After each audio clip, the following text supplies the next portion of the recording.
की, संत आपा माऊली महाराज की, श्री विठू बाबा महाराज की, श्री गुरु परशुराम बाबा महाराज की, सब संतन की। वक्रतुंड महाकाय सूर्यकोटि समप्रभ निर्विघ्नं कुरु मे देवो सर्वकार्येषु सर्वदा। गुरुर्ब्रह्मा गुरुर्विष्णु गुरुर्देवो महेश्वरा गुरुर्साक्षात् परब्रह्म तस्मै श्री गुरुवे नमः। सर्वमांगल्ये शिवे सर्वार्थसाधिके शरण्ये त्र्यंबके गौरी नारायणी नमोस्तुते।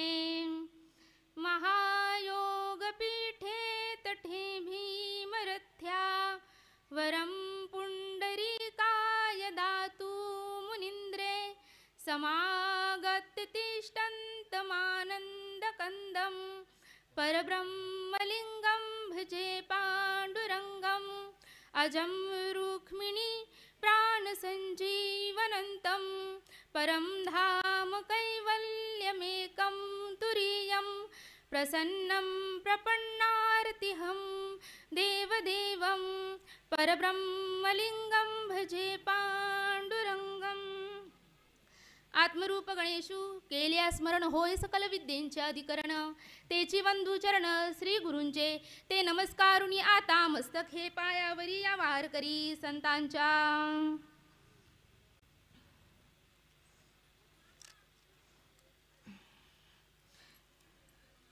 यत्र योगेश्वर कृष्णो यत्र पार्थो धनुर्धरः तत्र श्री विजयो भूति ध्रुवो नीतिर्मतिर्मम।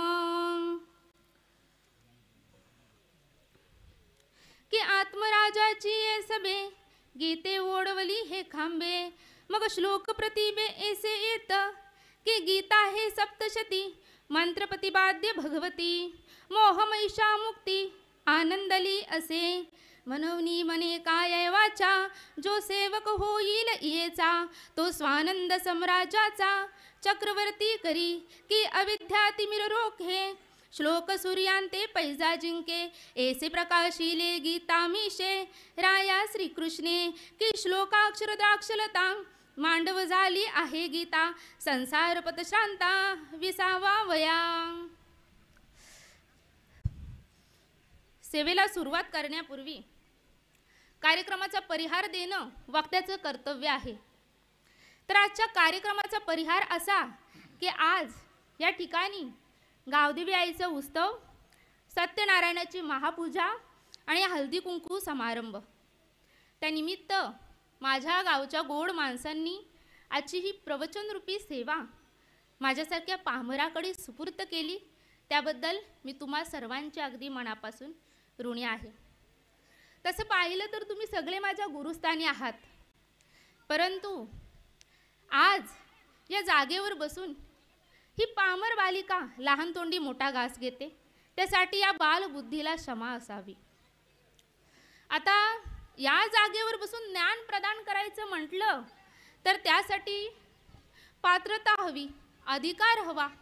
तर अधिकार म्हणाल तर आमची पूजनीय वैकुंठवासी हरिभक्त परायण परशुराम बाबा महाराज यांनी सुरू केलेली ही परंपरा, दरम्यान परंपरेला खंड पडला होता व कुठेतरी ही परंपरा सुरू राहावी यासाठी नातसून या नात्याने केलेले हे छोटंसं धाडस।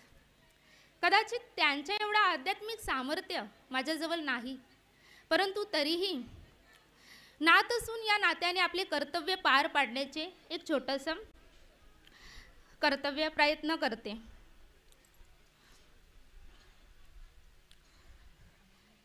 जेव्हापासून मी या जागेवर बसले, या मार्गात आले, तेव्हापासून मी एका कौतुकेच्या तापेची वाट पाहत होती, परंतु अपेक्षा कधीही कोणाकडून केली नाही, कारण मला माहिती होतं की मला कौतुकीची थाप कोणाकडून मिळेल तर ती माझ्या या गावच्या गोड माणसांकडून. मामा घरी आले होते तेव्हा म्हणाले की सर्वांना तुझं खूप कौतुक वाटतं, अभिमान वाटते,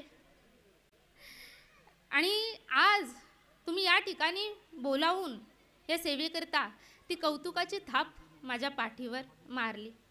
त्यासाठी तुमचं सर्वांचं पुन्हा पुन्हा धन्यवाद. मला विचारलं जातं, प्रवचन करतेस, तुझा गुरु कोण?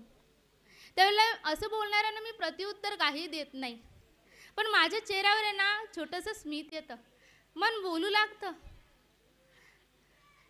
अहो तुम्ही असे कसे म्हणता की मला गुरु नाहीत? मला गुरु आहेत. मला जन्म देणारे, मला संस्कार देणारे माझे आई वडील, माझे पहिले गुरु, ज्यांची पुण्याई आहे की आज मला ईश्वराने या जागेवर बसण्याच्या पात्र बनवलं. मला अंगणवाडीपासून 11वी पर्यंत शिकवणारे माझे शिक्षक माझे गुरु आहेत. लहानपणात मला हाताला धरून भाषणासाठी उभं करणारी माझ्या अश्विनी ताई माझा गुरु आहे. तिनं जर त्यावेळेला मला भाषणासाठी उभं केलं नसतं ना तर कदाचित मी आज या ठिकाणी बसले नसते. माझ्या आत जी खुबी आहे ना ती गुपित रूपाने माझ्या आत राहिली असती, ती केव्हाही कोणासमोर प्रकट झाली नसती. ती माझी बहीण माझा गुरु आहे. माझ्या गावातली गोड माणसं ज्यांच्या सहवासात माझं लहानपण गेलं, ज्यांचं अनुकरण करत मी मोठी झाले, ती सर्व माझ्या गुरुस्थानी आहेत. आज होतंय असं की संसारिक अडचणी असल्यामुळे इच्छा असून देखील कुठे ज्ञान प्रदान करण्यासाठी जाऊ शकत नाही, पण आमच्या गावची जी ज्येष्ठ मंडळी आहेत ती घरी येऊन मला या सर्वांसाठी मार्गदर्शन करतात. आणि आमच्या पहिल्यांदा मी ज्या वेळेला प्रवचनासाठी बसले, श्रीकृष्ण जन्माष्टमी होती, त्यावेळेला त्याच्या दुसऱ्या दिवशी सर्व आमच्या ज्येष्ठ मंडळींनी हे ग्रंथांचे आपले संतांचे चरित्र असतील, इतर असतील, वेदांच्या उपनिषदांचा अर्थ असतील, यांची पुस्तकं मला आणून दिली की पुस्तकं घे, अभ्यास कर आणि आपल्या बाबांची परंपरा सुरू ठेव. आणि आमच्या गावचे प्रवचनकार हरिभक्त परायण लक्ष्मण बाबा यांनी आज या ओवी संदर्भात चिंतन मांडण्याकरिता त्यांनी मला मार्गदर्शन केलं आणि त्यांच्या मार्गदर्शनातून आजचे हे चिंतन मी तुम्हाला सगळ्यांसमोर मांडते. आणि जरी ईश्वराला माझ्यात काही अपूर्णता वाटत असेल तर निश्चित योग्य वेळेवर गुरूंचं आगमन आयुष्यात होईल. तर पुन्हा एकदा तुम्हा सर्व ज्येष्ठ श्रेष्ठांच्या चरणी विनम्र भावाने वंदन करते व सेवेला सुरुवात करते. तर सेवेसाठी निवडलेला श्लोक, यत्र योगेश्वर कृष्णो यत्र पार्थो धनुर्धरा तत्र श्री विजयो भूती ध्रुवो नीतिर्मतिर्मम. प्रस्तुत श्लोक भगवत ज्ञानेश्वरी अध्याय क्रमांक 18 मोक्ष संन्यास योग, ओवी क्रमांक 65. की आत्मराजाची सभे गीते ओढवले हे खांबे मग श्लोक प्रतिभे ऐसे येत. काय सांगतात माऊली की आत्मराजाची जी सभा,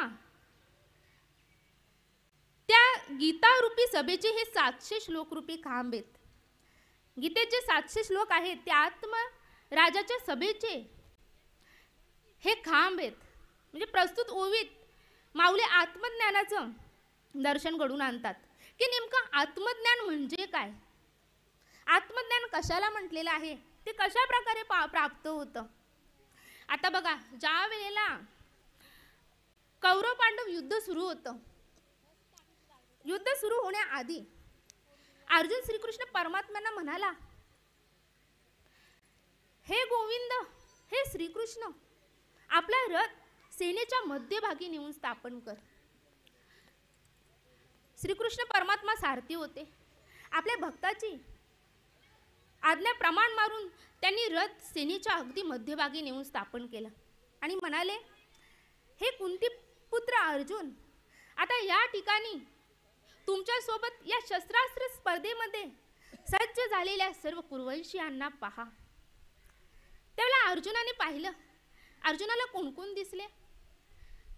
आपले पितामह भीष्म, आपले गुरु द्रोण, कृपाचार्यांसारखे काके, विकर्ण, दुर्योधनासारखे भाऊ, लक्ष्मणासारखे पौत्र. आणि या सगळ्यांना ज्या वेळेला अर्जुनाने पाहिलं, अर्जुन आतून व्याकुळ झाला, शोकाकुळ झाला. श्रीकृष्णांना म्हणाला, दृष्टमम स्वजनम कृष्ण युयुस्तु समुपस्थितम सीदंती मम गात्राणि मुखच परिशुष्यति वेपतुच्चे शरीरे मे रोम हर्षच्च जायते गांडीव संस्रते हस्त्वा त्वकैचे परिदय्यते. हे श्रीकृष्ण, या युद्धासाठी सज्ज झालेल्या माझ्या स्वजनांना पाहून माझ्या शरीरावर रोमांच उभे राहिले आहेत. माझं मुख शुष्क पडत चाललं आहे. माझ्या अंगाचा दाह होत आहे. माझं डोकं चक्रावून गेलं आहे. हे श्रीकृष्ण, ते पाहिले का आमचे पितामह भीष्म? ते पाहिले का आमचे गुरु द्रोण? अरे, ते आमचे पितामह भीष्म तर किती वयोवृद्ध झाले आहेत. अरे, अशा वयोवृद्ध झालेल्या पितामहांवर आम्ही बाणांनी प्रतिहल्ला करू, हे कसं शक्य आहे? असा सर्वसामान्य शिष्टाचार आहे की ज्येष्ठ व्यक्तींशी शाब्दिक वाद सुद्धा घालू नये. आणि अशात तुम्ही आम्हाला आमच्या पितामहांवर बाणांनी प्रतिहल्ला करण्यास सांगता. ते पाहिले का ईश्वरा समान आमचे गुरु द्रोण? आमच्या ईश्वरा समान गुरूंवर आम्ही प्रतिहल्ला करू बाणांनी? गुरुन हत्वा ही महानुधावा श्रेयों भोक्तुम भैक्षमपीह लोके हत्वार्थ कामास्तु गुरुनिहैव भुंजीय भोगान रुधिर प्रदिग्धान. अरे, ईश्वरा समान आमच्या गुरूंवर बाणांनी प्रतिहल्ला करण्यापेक्षा आम्ही वनात जाऊन आम्ही भिक्षा मागून आमचं आयुष्य काटू. आम्ही संन्यासी बनू, परंतु आम्ही आमच्या ईश्वरा समान गुरूंवर बाणांनी प्रतिहल्ला करणार नाही. या बदल्यात अपित्रैलोक्य राज्यस्य हेतु किनु मही कृते. तिन्ही लोकीचं सार्वभौम राज्य जरी तुम्ही आमच्या चरणाशी आणलं ना, तरी आम्ही हे युद्ध करणार नाही. आता श्रीकृष्ण परमात्म्याने जाणलं की अर्जुनाच्या मनाला मोहरूपी सर्पाने विलखा घातलेला आहे. आणि या मोहरूपी सर्पाच्या विलख्यातून तडक्यातून अर्जुनाला सोडवण्याकरिता भगवंतांनी हे गीतारूपी ज्ञान अर्जुनाला प्रदान केलं. जे 700 ज्यांचं खांब वर्णन केलं आहे, ते ज्ञान अर्जुनाला प्रदान केलं. अर्जुन म्हणाला, कार्पण्य दोषोपहत स्वभाव पृच्छामि त्वं धर्म समूढ चेता यच्चेह सानिच्छितं ब्रूहि तन्मे शिष्यस्तेहं शाति मात्वा प्रपन्न. देवा, मी तुमचा शिष्य आहे, मी तुम्हाला शरण आला आहे. कृपा करून आता तुम्हीच या द्वंद्वातून मला मुक्त करा. त्यावेळेला भगवंत म्हणाले, अशोचानन्व शोचस्य प्रज्ञवादाच्च भाषसे गतासून गतासुच्च नानुशोचंती पंडिता. अरे अर्जुना, पंडितासारखा बोलतोस आणि केवढं त्या अज्ञान मनात. पहिल्यांदा या अज्ञानाला बाजूला कर. हे मोह काढून टाक मनातून आणि स्थितप्रज्ञ बन. जाण अर्जुना, हे जे जय पराजय सुख दुःख हे तर सगळे देहाचे आहेत. याचा आत्म्याशी काही संदर्भ नाही. सुख दुःखे समीकृत्वा लाभा लाभव जया जय. सुख दुःखाचा विचार करू नको आणि काय कर, स्थितप्रज्ञ बन, ज्ञानी बन. आता ज्या वेळेला श्रीकृष्णाने ज्ञान प्रदान केलं, श्रीकृष्णाने सांगितलं की सर्व धर्म परित्याज्य मामेकम शरणम व्रजम अहम त्वा सर्व पापेभ्यो मोक्षयिष्यामि मा शुच. सर्व धर्मांचा सर्व गोष्टींचा त्याग कर आणि एकच कर, काय कर, मला शरण ये आणि मला शरण आल्यानंतर मी तुला संपूर्ण द्वंद्वातून मुक्त करेन. अशा प्रकारे अर्जुन श्रीकृष्णांना शरण गेला आणि अर्जुनाला मुक्त केलं श्रीकृष्णांनी. आणि हे आत्मज्ञान दिलं गीतारूपी, जे प्राप्त झाल्यानंतर अर्जुन युद्धासाठी सज्ज झाला. आता कुरुक्षेत्र या रणभूमीवर जो महासंग्राम घडला, महाभारत युद्ध, श्रीकृष्ण परमात्मा आणि अर्जुन यांच्यातला संवाद, हा संवाद केवळ या दोघांपुरता मर्यादित नव्हता, किंवा हे अवाढव्य मोठं महाभारत हे केवळ त्यावेळेपुरतं मर्यादित नव्हतं, तर त्यामागे भगवंताचा उद्देश असा की या समस्त विश्वाचं कल्याण करणं, समस्त मानवजातीचं कल्याण करणं हा भगवंतांचा उद्देश होता. आपलं जीवनही तसंच आहे. ही कुरुक्षेत्राची रणभूमी आहे आणि आपण मध्यभागी उभे आहोत. ज्यावेळेला आपल्याला कळत नाही की आपण कोणत्या मार्गाने जावं, कोणत्या मार्गाने जाऊ नये, त्यावेळेला हे ज्ञान आहे गीतारूपी, जे ज्ञान आपल्याला मार्ग दाखवतं की या दिशेने गेल्यानंतर तुझं भलं होईल, या दिशेने गेल्यानंतर तुझं पतन होईल. म्हणून आपण आपल्या जीवनात या ज्ञानाचा अवलंबन करायला हवा. आता हे ज्ञानाची परंपरा ही गुरु शिष्य परंपरेनुसार आलेलं ज्ञान आहे. भगवान शंकरांपासून आलेली ही परंपरा आहे. क्षीर समुद्राच्या तीरावर माता पार्वतीच्या कानात हे गुह्य ज्ञान भगवान शंकरांनी सांगितलं. ते ज्ञान माशाच्या पोटात असलेला मत्स्येंद्रनाथांना प्राप्त झालं. मत्स्येंद्रनाथांकडून ते ज्ञान गोरक्षनाथांना आलं. गोरक्षनाथांकडून ते ज्ञान आलं गहिनीनाथांना. आणि मग या समस्त विश्वाला कलिकच्या तडाख्यातून सोडवण्याकरिता गहिनीनाथांनी हे ज्ञान दिलं निवृत्तीनाथांना. आणि निवृत्तीनाथांनी या ज्ञानाचा वर्षाव केला ज्ञानदेवांवर. आणि ज्ञानदेवांनी हे ज्ञान दिलं समस्त विश्वाला. या ज्ञानाद्वारे ज्ञानदेवांनी या समस्त विश्वाचं कल्याण केलं, समस्त मानव जातीचं कल्याण केलं. अशा प्रकारे गुरु शिष्य परंपरेने आलेले हे ज्ञान आहे. हे जे ज्ञान आहे गीतारूपी ज्ञान, ही गीता संस्कृतमध्ये होती आणि ती आता सर्वसामान्यपर्यंत पोचली तरी ती समजण्यासारखी नव्हती. मग त्यावेळेला माऊलींनी गीतेवर टीका स्वरूप हा ज्ञानेश्वरी ग्रंथ लिहिला. नेवासे या ठिकाणी एका खांबाला टेकून सच्चिदानंद बाबांकडून हे ग्रंथाचं लिखाण करून घेतलं माऊलींनी आणि समस्त विश्वाचं कल्याण केलं. म्हणून आत्मराजाची सभे गीते ओढवली हे खांबे, मग श्लोक प्रतिभे असे येत. म्हणून हे श्लोक कसे आहेत? आत्मरूपाचे खांब आहेत की गीता हे सप्तशती. गीता हे जे ज्ञान आहे ते सप्तशती मातेचं स्वरूप आहे. माता महिषासुरमर्दिनीचं स्वरूप आहे हे ज्ञान. आता महिषासुर नामक दैत्य मातला होता. हे दैत्याने काय केलं? स्वर्गावर आधिपत्य गाजवलं, इंद्राचं सिंहासन हिसकावून घेतलं आणि स्वतः स्वर्गाचा स्वामी बनला. मग हे सर्व देवदेवता दुःखी झाले आणि गेले ब्रह्मा विष्णू महेशाकडे व आपली करुण कहाणी सांगितली. ही करुण कहाणी ऐकल्यानंतर ब्रह्मा विष्णू महेशाला प्रचंड क्रोध आला आणि या क्रोधातून त्यांच्या मुखातून एक ऊर्जा बाहेर आली. ती ऊर्जा 10 दिशांना पसरू लागली. त्या ऊर्जेतून एका कन्येचा जन्म झाला. या देवीला भगवान शंकरांनी आपलं त्रिशूल प्रदान केलं. महेशानं विष्णूंना आपलं सुदर्शन चक्र दिलं. इतर देवदेवतांनी अस्त्रशस्त्र दिले. त्यामध्ये इंद्राने आपला वज्र दिला, आरूढ होण्यासाठी सिंह दिला, सूर्यदेवाने आपलं प्रखर तेज दिलं. अशा प्रकारे ही देवी सर्व शस्त्रास्त्रांनी सुशोभित युद्ध करण्यासाठी गेली. असुरांच्या सेनेचा पूर्णपणे नायनाट केला, महिषासुराचा वध केला आणि मग ह्या देवीला नाव पडलं ते महिषासुरमर्दिनी. कारण का? तर तिने असुरांचा विनाश केला होता. आजच्या कलियुगाचंही असंच आहे.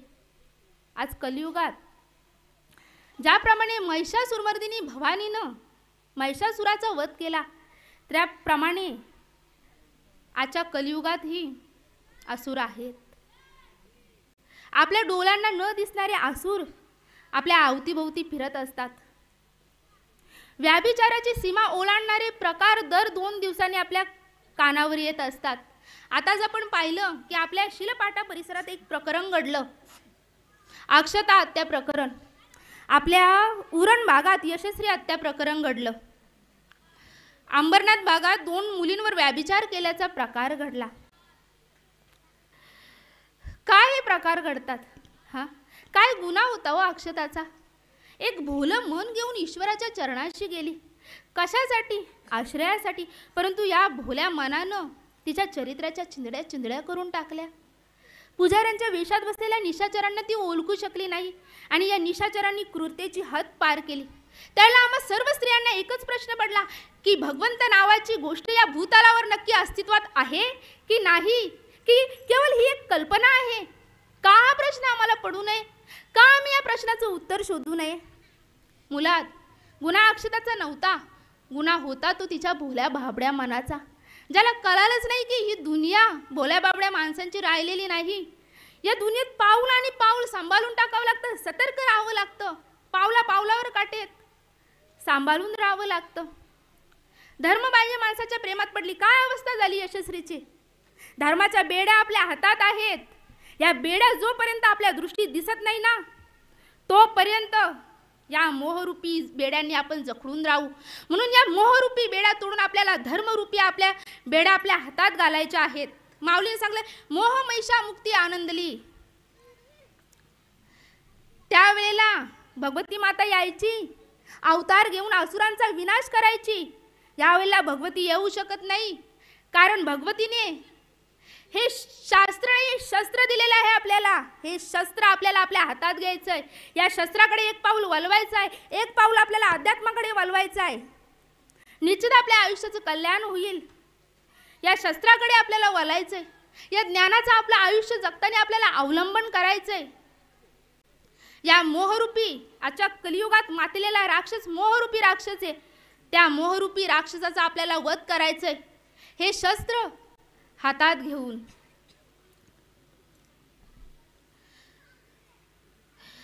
शिकागोच्या धर्म परिषदेत ज्यावेळेला गीतेला सर्वात खाली ठेवण्यात आलं होतं, त्यावेळेला स्वामी विवेकानंदांनी सांगितलं की आमची गीता सामान्य नसून सर्वज्ञांचा बाप आहे. सर्व ज्ञानाचा भार आमच्या गीता धर्मग्रंथाने घेतला आहे. ज्याच्या श्वासातून वेद प्रकट झाले त्याच्या श्रीमुखातून हा गीता ग्रंथ बाहेर आला. म्हणून गीतेला सामान्य समजू नका. वला अध्यात्माकडं, वला आपल्या धर्मग्रंथांकडं. गरज आहे आजच्या समाजाला हे समजून घेतलं पाहिजे आपण. ज्याप्रमाणे महिषासुरमर्दी भवानीनं असुरांचा वध केला, त्याप्रमाणे आमच्या गावदेवी आईची पण कथा अशीच आहे. ज्या वेळेला गावावर संकट यायचं ना, गावदेवी आई घोड्यावर स्वार होऊन आमच्या गावाचं रक्षण करायची. एका वेळेला पेंढारी दरोडेखोर गाव लुटण्यासाठी आले असता गावदेवी आईने एका सुंदर स्त्रीचं रूप घेतलं. भरजरी हिरवी शालू परिधान केली, नाना अलंकाराने सुशोभित, कपालावर हळदी कुंकवाचे मलवट, आणि गावदेवी आई जाऊन वेशीवर उभी राहिली. या पेंढारी दरोडेखोरांना विरोध करू लागली. त्यावेळेला या दरोडेखोरांनी काय केलं की गावदेवी आईच्या कमरेवर तलवारीनं वार केला आणि गावदेवी आईच्या कमरेवर वार केल्याबरोबर आईच्या शरीराचे 5 भागात विभाजन झाले. यानंतर या दरोडेखोरांना समजलं की ही साधारण स्त्री नाही, तर ही एक दैवी शक्ती आहे. त्याबरोबर या दरोडेखोरांनी गावदेवी आईचे ते तुकडे गोळा केले आणि नदीच्या पश्चिमेस खोल पाण्यात टाकले. आणि मग रात्री गावदेवी आई एका भक्ताच्या स्वप्नात आली आणि स्वप्न दृष्टांत दिला. मग सारे गावकरी जमा झाले आणि मंदिरात आले. पाहिलं तर मूर्ती नव्हती. मग सगळ्यांनी ठरवलं की आपण काय करूया, 8 दिवसाच्या आत नवीन मूर्ती आणूया. आणि ठरल्याप्रमाणे 8 दिवसाच्या आत नवीन मूर्ती आणली. मग दुसऱ्या दिवशी तिची प्राण प्रतिष्ठा होणार.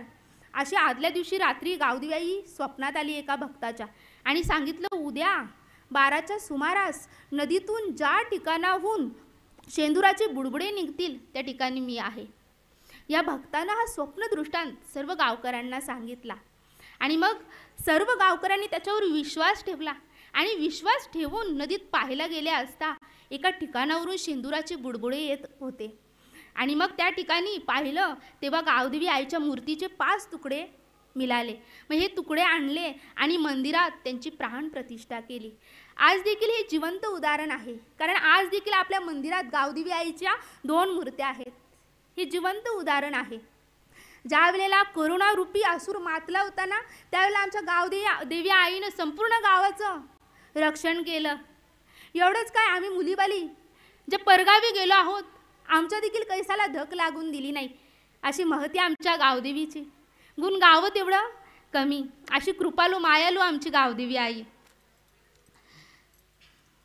म्हणून म्हणे काया वाचा, जो सेवक होईल येचा, तो स्वानंद सम्राजाचा चक्रवर्ती करी. म्हणून काय, काया वाचा मने करून काय करा, हिचा सेवक व्हा, या ज्ञानेश्वरीचं सेवक व्हा, या ज्ञानेश्वरीच्या चरणी राहा, गीतेच्या चरणी राहा. मग काय होईल, तो स्वानंद सम्राजाचा चक्रवर्ती करी.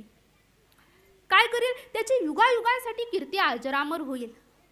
झाले ना चक्रवर्ती, झाले ना सत्यवादी राजा हरिचंद्र, सत्वाचा सागर राजा हरिचंद्र. स्वप्नी समग्र राज्य दिले, स्वप्नात राज्य दिलं आणि दिवसा विश्वामित्र आले. ज्या विश्वामित्राला स्वप्नात समग्र राज्याचं दान केलं हरिचंद्र राजाने, सकाळ होताच दरबारात हजेरी लावली. राजाला म्हणाला, राजा मला 3.5 तोल सोन्याचं दान द्या. राजा म्हणाला, तिजोरी उघडा आणि या महात्म्याला 3.5 तोल सोन्याचं दान करा. एवढं म्हटल्यावर लाड ओले केले विश्वामित्राने. अरे तिजोरी उघडतोस आणि कोणाची? ज्या विश्वामित्राला रात्री समग्र राज्याचं दान केलं होतं, आता तिजोरी तुझी आहे का? एवढं म्हटल्यावर राजाला रात्रीच्या स्वप्नाचं स्मरण झालं. राजा म्हणाला, क्षमा करा ऋषीवर्य, मी चुकलो. मी असं करतो, काशीला जातो, काशीच्या मार्केटमध्ये उभे राहतो स्वतःच्या विक्रीसाठी आणि जे विक्रीतून धन मिळेल ते तुमच्या चरणी दक्षिणा स्वरूप ठेवतो. बघा, स्वप्नात दिलेलं राज्य वास्तवात सत्य करून दाखवलं. आपण फुटकी कावडी तरी देऊ का कोणाला? आज आपण पाहतो समाजाच्या घराघरात वाद सुरू आहेत. एक भाऊ भावाचं तोंड पाहत नाही, एक भाऊ बहिणीचं तोंड पाहत नाही. आज अवैधरित्या एक भाऊ भावाची जमीन हडपतो. आज अवैधरित्या एक भाऊ बहिणीला अधिकार वंचित करतो. आणि याला कारणीभूत आहे ते मनुष्याचं अज्ञान. जोपर्यंत मनुष्याच्या बुद्धीला, मनाला अध्यात्माची पकड बसत नाही ना, तोपर्यंत हा समाज असाच अज्ञानाच्या चिखलात खितपत पडणार. हरिचंद्र राजाने सर्व राज्याचा वैभवाचा त्याग केला. तेथील सेवक लोकांना विनंती केली, आजपासून तुमचा स्वामी, तुमचा मालक विश्वामित्रा, त्याच्या आज्ञेचं पालन करा. असं सांगून हरिचंद्र राजा निघाले काशीला. ज्या वाटेतून हे तिघे चालले होते त्या वाटेत विश्वामित्राने सूर्याला आज्ञा केली, सूर्यदेवा तुम्ही आपला तापमान प्रचंड वाढवा. सूर्यदेव इतके तापले की तेथील सभोवताचे वृक्ष जळाले, पाषाणांना तडा गेल्या. अशा रस्त्यातून हे तिघे चालले आहेत. एवढं करून झालं नाही, पुन्हा परीक्षा. वाटेत काशीहून आलो म्हणून एक ब्राह्मण, त्याची पत्नी आणि त्याचा 5 वर्षाचा मुलगा. ब्राह्मण राजाला म्हणाला, राजा आम्ही काशीचे ब्राह्मण, उन्हाचे चटके या पायांना सहन होत नाहीत, पाय खूप पोळतात, कृपा करून तुमच्या पायातले जोडवे काढून द्या. हरिचंद्र राजाने आपल्या पायातले जोडवे त्या ब्राह्मणाला दिल्या. तारा राणीने आपल्या पायातले चपला त्या ब्राह्मण मावशीला दिल्या. आईवडिलांचं कृत्य पाहिल्यावर त्या युवल्याच्या रोहिदासला सांगावं लागलं नाही, कारण शुद्ध बीजापोटी फले रसाल गोमटी. त्याने आपल्या पायातल्या चपला त्या ब्राह्मणाच्या मुलाला दिल्या आणि तसेच ह्या अनवानी निघाले आणि जाऊन पोचले काशीच्या मार्केटमध्ये. आता कोण स्वतःला विकायला निघाले? ऐश्वर्य भोगलेले राजा हरिचंद्र, राणी तारा, बाळ रोहिदास. हरिचंद्राला वाटलं असतं तर बोलला असता की मी तुम्हाला आता सर्व राज्य दिलंय, आता दक्षिणा नाही देणार. मग काय केलं असतं? विश्वामित्राने पण धर्म रक्षती रक्षिता, धर्माचा क्षय व्हायला नको म्हणून हा सगळा आटापिटा राजाला सहन करावा लागला. का आपल्या आयुष्यात आपल्याला कधी इतका त्रास सहन करावा लागला? का आपल्याला कधी कोणत्या गोष्टीचा त्याग करावा लागला? परंतु आपल्याजवळ समाधान मात्र नाही. म्हणून सांगते, आठवा आपल्या पूर्वजाचं राजा हरिचंद्राचं चरित्र आणि करा स्वतःचं आत्मनिरीक्षण, आत्मपरीक्षण. आजच्या समाजाला गरज आहे स्वतःच्या अंतरात झाकून स्वतःला ओळखण्याची. कारण आपण जे काही वाईट कर्म केले, जे काही चांगले कर्म केले, त्याचं प्रमाणपत्र, त्याचे हिशेब आपण आपल्याजवळ ठेवत नसलो ना तरी भगवंताने सर्व जपून ठेवलेलं आहे आणि योग्य वेळेवर त्याचा न्याय निवाडा होईल. आता जे विक्रीसाठी उभे होते त्यांना अजून ग्राहक लागत नव्हता आणि आता ग्राहक लागला. तो कोणाला लागला असेल तर तारा राणीला. तो ग्राहक कोण असेल तर एक काशीची वैश्या. त्या वैश्येने विचार केला, ही राजाची राणी आहे, अगदी सौंदर्य संपन्न आहे, मग हिला जर आपण पैशाच्या जोरावर विकत घेतलं तर आपला वैश्य व्यवसाय अगदी तेजीनं चालेल. असे विचार करून त्या वैश्येनं तारा राणीला खरेदी केलं व घेऊन जाऊ लागले. त्यावेळेला तेथे कौशिक नावाचे ब्राह्मण आले होते. त्या ब्राह्मणांनी पाहिलं की ही तर आमच्या राजाची राणी, जे आग्रह करून करून आम्हाला वाढायची, ते आमच्या अन्नपूर्णा विकली गेली. ब्राह्मण रडू लागला. रडत म्हणाला, बाळ तारा, तुला जिनं खरेदी केलंय ती दुसरी तिसरी कोणी नसून काशीची वैश्य आहे. उद्यापासून तुझा वैश्य व्यवसायासाठी उपयोग होणार. हे ऐकलं आणि एक मुलगी जशी सासरी जाताना बापाच्या गळ्याला बिलगून बिलगून रडते, तशी तारा राणी त्या ब्राह्मण बाबाच्या गळ्याला बिलगून बिलगून रडू लागली. रडत म्हणाली, बाबा, आमचा धर्म असा नाही, आमचं रक्षण करा, खूप उपकार होतील तुमचे. मग त्या ब्राह्मणाने त्या वैश्येचं मोल वापस केलं आणि स्वतः तारा राणीला विकत घेतलं. विकत घेऊन ताराला सांगितलं की बाळ तारा, आमच्या घरी ब्राह्मणांच्या पंक्ती उठतात, त्यांचं स्वयंपाक करायचं. तारा म्हणाली, स्वयंपाकच काय बाबा, सर्व काही करेल. मग हा ब्राह्मण बाबा ताराला आणि रोहिदासला घेऊन घरी गेला. इकडे हरिश्चंद्र राजाला एका डोम ग्राहकाने खरेदी केलं. आता तारा राणी ब्राह्मणाच्या घरी चुल्यावर स्वयंपाक शिजू लागली, धुनी भांडी करू लागली. एक राणी जिच्यासोबत शेकडो दास्या सेवेसाठी तत्पर असायच्या, आज कालचक्राने तिला धुनी भांडी करायला सक्त करून ठेवले. सांगा, तारा दुसऱ्याच्या घरात नोकरासारखी काम करते कोणासाठी? फक्त आणि फक्त धर्मासाठी. एका वेळेला झालं असं की ते बाल खेळत असताना बागेत त्याच्या साप चावलं आणि त्यांना आवाज दिला आईला. त्याबरोबर ते सवंगडी जवळ आले. सवंगड्यांना सांगितलं, माझ्या आईला जाऊन सांगा माझ्या साप चावल्याचं. सवंगडी गेले आणि ताराला सांगितलं. तारा लगबगीनं पळत आली.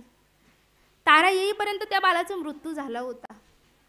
तारा रडत होती. नशीब तरी कसे असतील पहा, त्या बालाला गुंडायला साधं कपण सुद्धा नव्हतं. तिनं पदर चिरला, त्यात त्या बालाला गुंडाळलं आणि चालू लागली शमशानाकडं. ज्या शमशानात तारा जाऊन पोचली त्या शमशानात तिचा पती राजा हरिश्चंद्र डोमचं मुर्दे जालायचं काम करत होता. तारा रडत होती, देवा भगवंता परमेश्वरा, हे कसे दुर्दैव ओढावले. अरे कोणत्या कर्मांचे दंड देतोस का? धर्मानं न्यायानं सत्यानं वागणाऱ्यांची हीच अवस्था असते. ज्यावेळेला माझं पती मला भेटेल त्यावेळेला मला विचारेल की माझा मुलगा कुठे, त्यावेळेला मी त्याला काय उत्तर देऊ? ताराचं हे बोलणं हरिश्चंद्र राजा ऐकत होता. वीज कडाडली. दोघांना एकमेकांचे चेहरे दिसले. राणी म्हणाली, स्वामी आपण?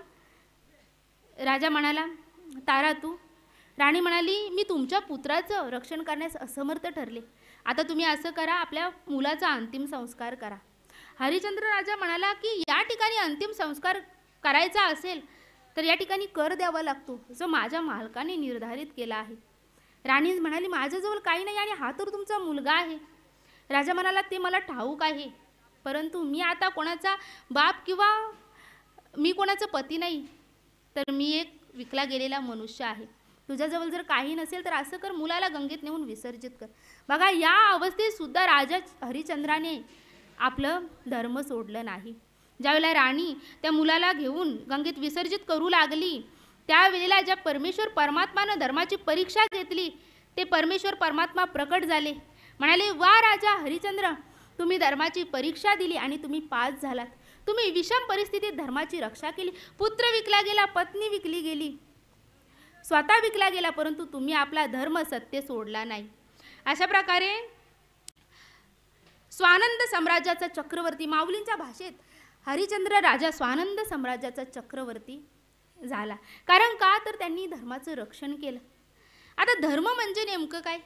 धर्म म्हणजे भगवंतांनी बनवलेल्या नियम प्रणालीनुसार वागणं, आचरण करणं म्हणजे धर्म. ज्याप्रमाणे सूर्याचा धर्म आहे प्रकाश देणं, नदीचा धर्म आहे जीवनदायिनी बनून वाहत राहणं, वृक्षांचा धर्म आहे छाया देणं, फलं देणं, समुद्राचा धर्म आहे आपल्या तीराची मर्यादा कधी न ओलांडणं, चंद्राचा धर्म आहे शीतलता देणं. चंद्रप्रकाशाची अजून एक विशेषता अशी की चंद्रप्रकाशातून औषधी वनस्पतींच्यात औषधी गुणांचा पुरवठा होत असतो. याचं एक प्रमाण सुद्धा आहे गीतेत, समोहम सर्व भूतेषु धारायाम्य हमोजसा पुरुषामी चौषधी सर्व सोमो भूत्वा रसात्मक. मग आता सूर्याने ठरवलं की मी प्रकाशात देणार नाही, झाडांनी ठरवलं मी प्राणवायू देणार नाही, नदीने ठरवलं मी माझा प्रवाह रोखून धरेन, समुद्राने ठरवलं मी माझ्या तीराची मर्यादा ओलांडेन, तर समस्त सजीव सृष्टी जिवंत राहील का? मग हे सगळे योग्य प्रकारे आपल्या धर्माचं पालन करत आहेत. मग मनुष्याचा धर्म आहे की त्याने आपल्या धर्माचं पालन करणं. मनुष्याचा धर्म काय आहे? तर ईश्वराने बनवलेल्या नियम प्रणालीनुसार वागणं. असं नाही की फक्त मानवालाच धर्माची परीक्षा द्यावी लागली, तर ज्या प्रभू परमात्म्याने धर्माची स्थापना केली, रचना केली, त्या भगवंताला सुद्धा धर्माच्या परीक्षेत उतरावं लागलं. प्रभू रामचंद्रांना धर्माची परीक्षा द्यावी लागली, जगज्जननी माता सीतेला धर्माची परीक्षा द्यावी लागली, आणि युगात युगात भगवंत धर्माच्या रक्षणार्थ अवतरण होत असतात. यदा यदा हि धर्मस्य ग्लानिर्भवति भारतम अभ्युत्थानं धर्मस्य तदात्मानं सृजाम्यहम परित्राणाय साधूना विनाशाय च दुष्कृताम धर्म संस्थापनार्थाय संभवामि युगे युगे. ज्या ज्या वेळेला जेव्हा जेव्हा धर्मचरणाचा ऱ्हास होईल, अधर्म धर्मावर वर्चस्व गाजवेल, त्या त्या वेळेला मी या भूतलावर जन्म घे किंवा माझ्या अंशाला या भूतलावर धर्माच्या रक्षणार्थ अवतरित करेन. आणि युगायुगात भगवंताचे कितीतरी अवतार झाले. कलियुगात अंश रूपाने म्हणजे संतांच्या रूपाने भगवंत येत असतात. ज्ञानदेवांच्या रूपाने भगवंत या भूतलावर आले. ज्ञानेश्वरीचे ज्ञान गंगा या जगाला देऊन गेले.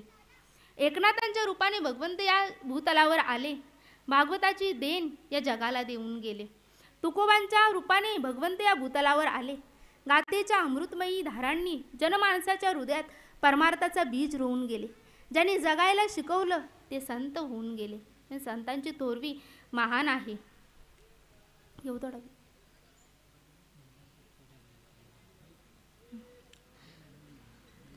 की अविद्या तिमिर रोके श्लोक सूर्या ते पैजा जिंके ऐसे प्रकाशिले गीता मिशे राया श्रीकृष्णे. किंवा अज्ञानरूपी जो अंधकार त्याला प्रतिज्ञेने जिंकणारे 700 श्लोक नसून ते 700 सूर्य श्रीकृष्णाने गीतेच्या रूपाने प्रकाशित केले आहेत. काय सांगितलंय माऊलींनी की हे 700 केवळ श्लोक नाहीत गीतेचे, तर ते 700 श्लोकांना देखील पैजेने जिंकणारं हे ज्ञान आहे. की श्लोकाक्षर द्राक्षलता मांडव झाली आहे गीता संसार पथश्रांता विसंवावया. कसे आहे गीतेचं ज्ञान? ज्याप्रमाणे द्राक्षांचा बगीचा असतो की नाही, त्या बगीच्यात बसल्यानंतर आपल्याला घनदाट सावली मिळते आणि शिवाय गोड द्राक्ष देखील खायला मिळतात, त्याप्रमाणे हे ज्ञान आहे. अमृतासारखं ज्ञान आहे हे. जेवढं घ्याल ना तुमचं मन तृप्त होणार नाही, परंतु मन स्थिर करायला पाहिजे या ज्ञानाकडे. संसार पथश्रांता विसावावया. जे संसारी मनुष्य आहेत त्यांना सुख देणारे ज्ञान आहे. आता हे जे संसार आहे त्या संसारात अनेक अडचणी आहेत, अनेक दुःख आहेत. मग या दुःखातून जर आपल्याला मार्ग काढायचा असेल तर आपल्याला या ग्रंथांकडं ज्ञानेश्वरीकडे वळावं लागेल आणि त्यातूनच आपल्याला मोक्षाची प्राप्ती होईल. आता मोक्ष म्हणजे काय? तर मोक्ष म्हणजे जन्म मरणातून मुक्ती. मोक्ष प्राप्त मनुष्य या भूतलावर पुन्हा जन्माला येत नाही. अशा जीवाच्या जन्म मृत्यूच्या फेऱ्यातून कायमस्वरूपी सुटका होते आणि असा मोक्ष प्राप्त जीव सच्चिदानंद स्वरूप श्रीकृष्ण परमात्म्याच्या स्वरूपात पूर्णपणे विलीन होऊन जातो. आता मोक्ष शब्द जेवढा बोलण्यासाठी सोपा आहे तेवढा सोपा मोक्ष नाही. भरत राजाचं नाव ऐकून असाल. एक असा राजा की ज्याच्या नावानं आपल्या देशाला भारत हे नाव पडलं. त्याच्या कीर्तीचं गुणगान गाणं आपल्या सामान्य मुखातून शक्य नाही. मोठमोठ्या देवतांनी जे सुखविलास भोगले नव्हते असे नाना प्रकारचे भोगविलास भरताने भोगले, परंतु या सर्वांचा त्याग करून तो स्वहितासाठी हरिवचनाच्या मार्गी लागला. तो त्याच जन्मात मोक्षाला प्राप्त झाला असता, परंतु त्याच्या पुनर्जन्माला कारण उत्पन्न झालं. त्याचं कारण असं की एका हरणाचा प्रसूती काळ जवळ आला असता ते हरण नदीच्या पात्रात उभं राहून पाणी पित होतं. तत्काळ तिला सिंहाची गर्जना ऐकू आली व तिनं वेगानं उडी मारली. त्याबरोबर तिचा गर्भ गळून पाण्यात पडला. आता ते हरण गेलं ते गेलं, परंतु या भरताला त्या हरणाविषयी दयाभाव उत्पन्न झाला कारण मातेच्या वियोगाने ते अतिदिन दिसत होतं. मग भरताने त्या हरणबालाचा सांभाळ केला. परंतु त्याच्या मनात त्या मृगाविषयी इतकी ममता जागरूक झाली की उठता बसताना स्नान संध्या जेवढं कर्म करायचं ना, त्याला ते हरणाचं पाडसं डोळ्यासमोर दिसायचं. ते पाडस थोडंसं नजरेआड झालं ना की तो भरतराजा व्याकुल व्हायचा. अशा प्रकारे त्याच्या मनात त्या पाडसाविषयी ममता जागृत झाली. ते थोडं मोठं झालं पाडस, त्यावेळेला ते स्वइच्छेनं वनात निघून गेलं. आणि त्याच्या जाण्याने भरताला इतकं दुःख झालं की त्या वियोगात भरताचा मृत्यू झाला. सांगतात की ममतेजवळ मृत्यू ठेवलेला असतो. ज्या वेळेला देहाला मृत्यू आलं त्यावेळेला भरताला त्या मृगाचं ध्यास लागलं होतं. म्हणून अंतकाली जे मती तेची प्राणियांची जाण गती. मृत्यू हे सत्य आहे, परंतु मृत्यूच्या वेळेला तुम्ही ज्या गोष्टींचं चिंतन कराल त्यानुसार तुम्हाला गतजन्म प्राप्त होत असतो. मग आपण ठरवायचंय आपल्याला काय करायचंय. आपल्याला विषयांचं चिंतन करायचंय की आपल्याला ईश्वराचं चिंतन करायचंय. जर ईश्वराचं चिंतन केलं तर आपण मोक्षाला प्राप्त होऊ, परंतु विषयांचं चिंतन केलं तर पुनरपी जन्म पुनरपी मरणम उपजयते नाशे नाशे ते पुनरपी दिसे. हे घटिका यंत्र जैसे परिभ्रमे गा. हे टाइम मशीन आहे, घटका यंत्र आहे, गोल गोल फिरणारे चक्र आहे. आपण विचार करायचे आपल्याला चक्रात गुंतून राहायचंय की या चक्रातून आपल्याला बाहेर पडायचंय. जर बाहेर पडायचं असेल तर ज्ञानेश्वरीच्या सान्निध्यात यावं लागेल, या ज्ञानाच्या आश्रयाशी यावं लागेल, भगवंताच्या चरणाशी यावं लागेल. परंतु मन एवढं चंचल आहे ना की ते आपल्याला यापर्यंत जाऊच देत नाही. चंचल ही मन कृष्ण प्रमाती बलव दृढम तस्य निग्रहम मन्ये वायुरिवच सदुष्कृतम. वायूच्या गतीपेक्षा वेगवान जे मन आहे ना, ते मन आपल्याला ह्या सगळ्यापर्यंत पोहोचू देत नाही. मग काय करायचंय. यदा सहरते चायम कुरुमुगानीव सर्वशा इंद्रियार्तेभ्य तस्य प्रज्ञा प्रतिष्ठिता.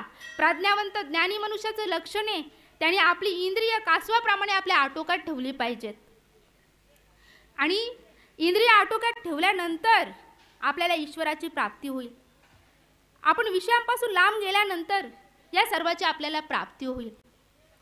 सदैव नामस्मरण करा, भगवंताचं चिंतन करा, ज्ञानेश्वरीचं पारायण करा, एक तरी ओवी अनुभवावी.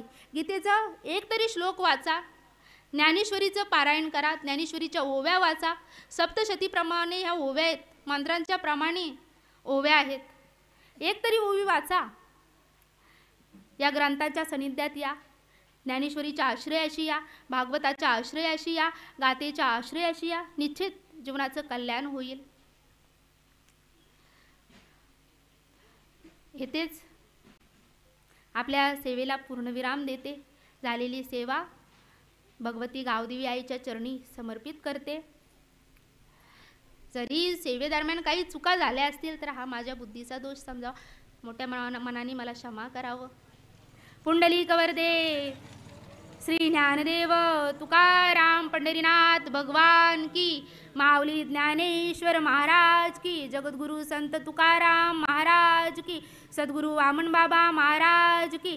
सद्गुरु सावळाराम बाबा महाराज की. श्री गुरु अप्पा माऊली महाराज की.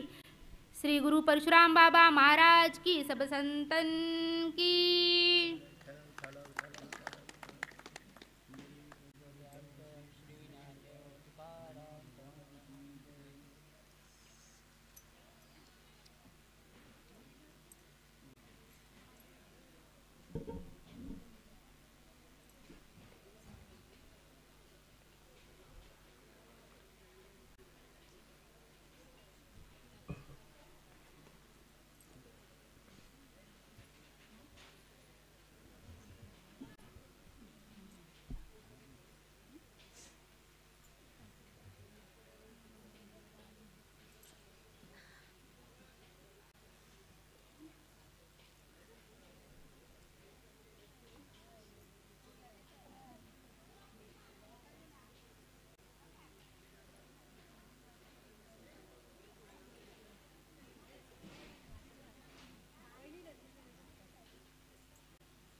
हॅलो. आत्ताच आपल्या गावातील एक ताई संचिता सचिन गोंदले यांना आपल्या गावातील सर्व महिला मंडळींनी प्रवचनसाठी आमंत्रित केले आणि असं उत्कृष्ट प्रवचन केलं आणि आपल्या गावातील आई गावदेवी माता यांची कथासुद्धा त्याच्या ताईने आपल्याला सांगून दिली. अशा ताईला आमच्या गावातील सर्व महिला मंडळांच्या वतीने शाल आणि श्रीफल आम्ही अर्पण करत आहोत. ते ताईने स्वीकार करावे.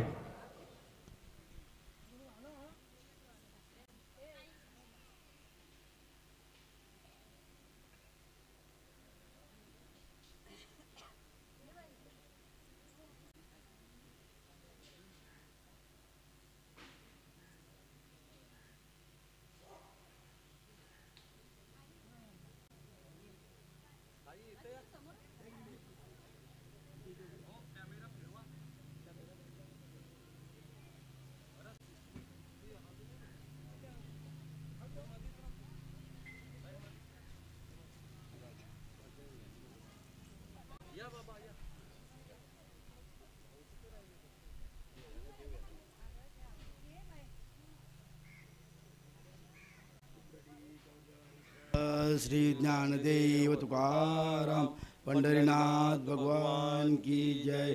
माऊली ज्ञानेश्वर महाराज की जय. जगद्गुरु संत तुकाराम महाराज की जय. देवी माते की जय.